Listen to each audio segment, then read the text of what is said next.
हिमाचल प्रदेश की वर्तमान की कांग्रेस की सुखविंदर सुक्खू जी की सरकार का 1 वर्ष का कार्यकाल 11 दिसंबर को पूरा हो रहा है। और इस 1 वर्ष के कार्यकाल में जो हिमाचल प्रदेश में घटित हुआ है, हिमाचल के इतिहास में आज तक ऐसा कभी नहीं हुआ। झूठे वायदे करके, झूठी गारंटियां देकर सत्ता में आई ये कांग्रेस की सरकार। इन्होंने 10 गारंटियां देकर लोगों से झूठ बोला और कहा कि दिसंबर में सरकार बनेगी, जनवरी में हर महिला के खाते में 1500 रुपया, दिसंबर में 1 लाख युवाओं को पहली कैबिनेट में नौकरी हम सेंक्शन कर देंगे।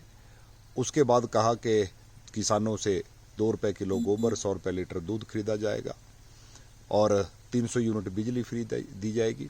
इस प्रकार के झूठे वायदे करके सत्ता में आ गए। आज 1 वर्ष का कार्यकाल पूरा होने को आया, एक भी गारंटी जो है उन्होंने पूरी नहीं की। और उसके बाद पूर्व की भारतीय जनता पार्टी की जयराम जी की सरकार के समय में एक वित्तीय वर्ष के अंतर्गत खोले गए सारे संस्थान, सारे कार्यालय, 1000 से ज़्यादा ऐसे संस्थान डिनोटिफाई कर दिए।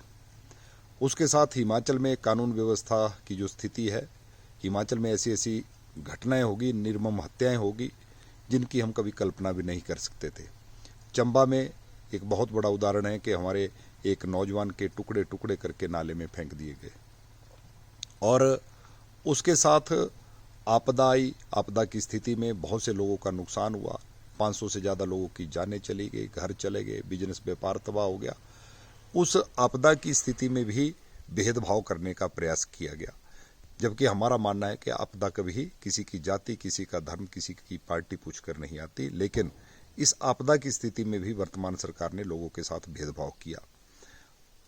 उस बरसात के मौसम के बाद आज 4 महीने का समय हो गया।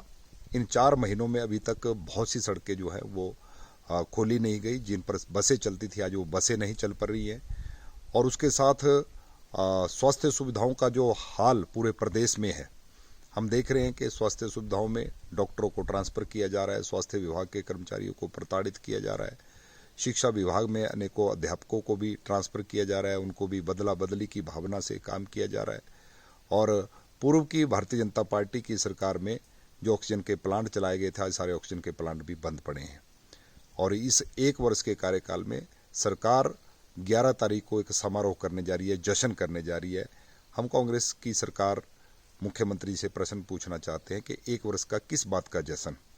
आपने हिमाचल प्रदेश के लोगों की सुविधा के लिए खोले गए 1000 से ज़्यादा संस्थान बंद किए, इसलिए जश्न मनाया जा रहा है। आपने जो 10 गारंटियां देकर सत्ता में आ पाए, आपने एक भी गारंटी पूरी नहीं की, इसलिए जश्न मनाया जा रहा है। आपदा में 500 से ज़्यादा लोगों की जानें चली गई, क्या इसलिए आप जश्न मना रहे हैं? आपदा में लोगों के घर चले गए, दुकानें चली गई, पशुधन चला गया, आज भी सड़कें बेहाल हैं, आप इसलिए जश्न मना रहे हैं। हिमाचल में कोई नया विकास का कार्य शुरू नहीं हुआ, क्या आप इसलिए जश्न मना रहे हैं? आज भी बहुत सी प्रदेश की सड़कें बंद पड़ी हैं, लोगों को असुविधा हो रही है, बच्चों को स्कूल जाने में दिक्कत आ रही है, क्या इस बात का जश्न मनाया जा रहा है? वर्तमान की सरकार का मेरा ये मानना है कि हिमाचल के इतिहास में किसी भी सरकार का 1 वर्ष के अंदर इतना ग्राफ नीचे गिरना जो है, ये हिमाचल में पहली बार हुआ है। और हिमाचल की वर्तमान की कांग्रेस सरकार का ये 1 वर्ष का कार्यकाल जो है वो काले अध्याय के रूप में हिमाचल प्रदेश के इतिहास में जाना जाएगा।